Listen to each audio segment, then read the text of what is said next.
నాని నిర్మాతగా మారి పలు సినిమాలను తెరకెక్కిస్తున్న సంగతి తెలిసిందే. ఇప్పటికే ఆయన నిర్మించిన చిత్రాలకు మంచి పేరుతో పాటు డబ్బులు కూడా వచ్చాయి. ఇప్పుడు ఆయన నిర్మాతగా మారి చేస్తున్న కోర్టు సినిమా గురించి కూడా ముందు నుంచి గట్టిగానే ప్రమోట్ చేస్తూ వచ్చారు. దానికి తోడు ఈ సినిమా ఈవెంట్లు, ఈ సినిమా థియేటర్లకొచ్చి చూడండి, నచ్చకపోతే నేను హీరోగా నటించే హిట్ 3 చూడవద్దంటూ నాని చేసిన కామెంట్స్ ఒక్కసారిగా సినిమా మీద ప్రేక్షకుల్లో అంచనాలను పెంచేశాయి. ప్రియదర్శి ప్రధాన పాత్రలో రోషన్, శ్రీదేవి, శివాజీ ఇతర కీలక పాత్రల్లో నటించిన ఈ చిత్రం మార్చి 14వ తేదీన రిలీజ్ కావాల్సి ఉండగా 2 రోజులు ముందుగానే ప్రీమియర్స్ ప్రదర్శించింది సినిమా యూనిట్. ఒకటి సెలబ్రిటీ స్పెషల్ కాగా మరొకటి మీడియా కోసం ప్రదర్శించారు. మరి ఈ సినిమా ఎలా ఉంది, ప్రేక్షకులను ఎంతవరకు ఆకట్టుకుంది అనేది ఇప్పుడు రివ్యూలో చూద్దాం. విజయవాడ కోర్టులో సీనియర్ లాయర్ మోహన్ రావు దగ్గర తేజ ప్రియదర్శి జూనియర్ గా పనిచేస్తూ ఉంటాడు. ఎప్పటికైనా ఒక కేసు తనకివ్వకపోతాడా అని ఎదురుచూస్తున్న సమయంలో ఒక పోక్సో కేసు మోహన్ రావుని వెతుక్కుంటూ వస్తుంది.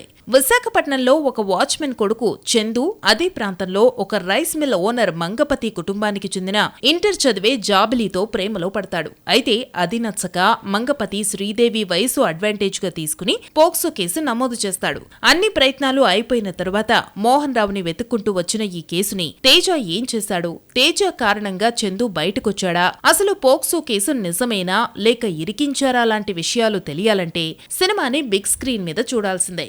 సాధారణంగా తెలుగు ప్రేక్షకులకు కోర్ట్ రూమ్ డ్రామా సినిమాలు అలవాటు లేదు. ఈ తరహా సినిమాలనగానే వకీల్ సాబ్, తమిళం నుంచి డబ్బింగ్ అయిన జై భీమ్, మలయాళం నుంచి డబ్బింగ్ అయిన నెరు, జనగణమన గుర్తుకొస్తాయి. ఇక ఈ సినిమాని ఒక పూర్తి స్థాయి కోర్ట్ రూమ్ డ్రామాగా తెలుగు ప్రేక్షకుల ముందుకు తీసుకొచ్చాడు హీరో నాని. ఆయన నిర్మాతగా ప్రెజెంట్ చేసిన ఈ సినిమా అనౌన్స్ చేసినప్పటి నుంచి ప్రేక్షకుల్లో కాస్త ఆసక్తి ఏర్పడింది. దానికి తోడు ఈవెంట్ లో ఆయన ఇచ్చిన స్టేట్మెంట్ తర్వాత ఆసక్తి మరింతగా పెరిగింది.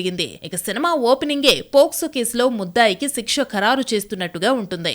తరువాత ఆ కేసు నడిపిస్తున్న తీరుతో పాటు కేసు పూర్వాపరాలను లాయర్ చదువుతూనే మనకి కళ్లకు కట్టినట్టు చూపించిన తీరు ఆకట్టుకునేలా ఉంది. 2013వ సంవత్సరంలో జరిగిన కథగా ప్రేక్షకుల ముందుకొచ్చిన తరువాత ఒక టీనేజ్ జంట ప్రేమ కథను అసభ్యతకు తావివ్వకుండా చాలా క్యూట్ గా ప్రెజెంట్ చేసిన తీరు ఆకట్టుకుంటుంది. అయితే రొటీన్ సినిమా ఫీలింగ్ కలిగేలా మంగపతి అనే క్యారెక్టర్ తో ఎంటర్ అయిన శివాజీ డబ్బు, కులం జాడ్యంతో తప్పుడు పోక్సో కేసు పెట్టించి అరెస్టు చేయించిన తీరు పైకి సాధారణంగానే కనిపించినా అక్కడ కుల, ఆర్థిక, సామాజిక అసమానతలను ప్రస్తావించిన తీరు అభినందించకుండా ఉండలేం. అయితే ప్రేమ కథ సాగిపోతున్న సమయంలో రొటీన్ ఫీలింగ్ కలుగుతుంది. కానీ ఈ కేసులో ఎప్పుడైతే ప్రియదర్శి తేజ పాత్రతో ఎంటర్ అవుతాడో అప్పుడు నుంచి అసలు కథ మొదలవుతుంది. కేసులో ప్రియదర్శి వాదించే తీరు ప్రేక్షకులను ఆకట్టుకునేలా రాసుకోవడంలో డైరెక్టర్ సక్సెస్ అయ్యాడు.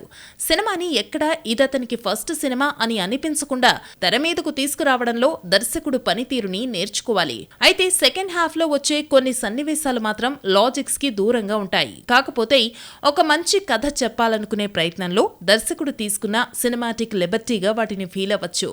ఇక ఇప్పటి మన పరిభాషలో చెప్పాలంటే నిబ్బా నిబ్బీల ప్రేమ కథను సీరియస్ గా తీసుకుని అందులో కుర్రాడిని జీవితాంతం ఇబ్బంది పెట్టే ప్రయత్నం చేస్తే ఓ లాయర్ ఆ జీవితాన్ని ఎలా కాపాడాడు అనే లైన్ ఆసక్తికరంగా ప్రేక్షకుల ముందుకు తీసుకొచ్చారు. అయితే ఈ క్రమంలో పోక్సో అనే చట్టాన్ని ఎలా దుర్వినియోగం చేస్తున్నారు అనే విషయాన్ని కూడా చర్చించే ప్రయత్నం చేశారు. నిజానికి మన దేశంలో ఆ చట్టమనే కాదు, డబ్బున్న వారికి చట్టం చుట్టమనేలా ఎన్నో సందర్భాల్లో ఎన్నో కేసుల్లో చట్టాలను చుట్టాలుగా వాడుకుని ఇబ్బందులు పెట్టిన దాఖలాలు ఉన్నాయి. అయితే ఈ సినిమాలో మాత్రం పోక్సో కేసు మీద కాస్త అవగాహన తీసుకొచ్చే ప్రయత్నం చేశారు. అంతేకాక చదువుకునే రోజుల్లోనే చట్టాల గురించి కూడా చెప్పేలా ఏదైనా రూల్ తీసుకొస్తే బాగుంటుందనే పాయింట్ కాస్త ఆచరణకు కష్టమే అయినా నిజమే కదా అనిపించేలా ఉంటుంది.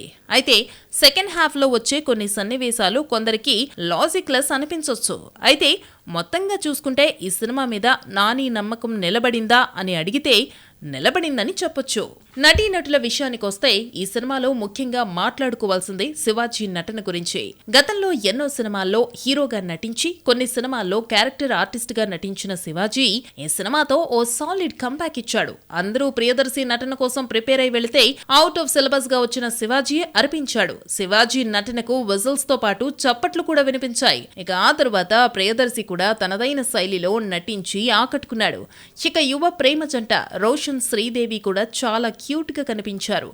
శుభలేఖ సుధాకర్, రోహిణి వంటి వారు తమ పాత్రల పరిధి మేరకు నటించారు. టెక్నికల్ టీం విషయం గురించి మాట్లాడాలంటే ముందుగా డైలాగ్ రైటర్ గురించి ప్రస్తావించాలి. ఎన్నో ఆలోచింపజేసే డైలాగ్స్ ని ఈ సినిమా ద్వారా ప్రేక్షకులకు అందించే ప్రయత్నం చేశారు. ఇక సినిమాటోగ్రఫీ కూడా సినిమా మూడ్ ని క్యారీ చేసేలా ఉంది. ముఖ్యంగా ఎడిటింగ్ కూడా సినిమాని ఎలివేట్ చేసేలా ఉంది. విజయ్ బుల్గానియా ఇచ్చిన సాంగ్స్ తో పాటు నేపథ్య సంగీతం సినిమాకి ప్రాణం తీసుకొచ్చింది. ఫైనల్లీ కోర్ట్ తెలుగులో ఎంగేజింగ్ కోర్ట్ రూమ్ డ్రామా.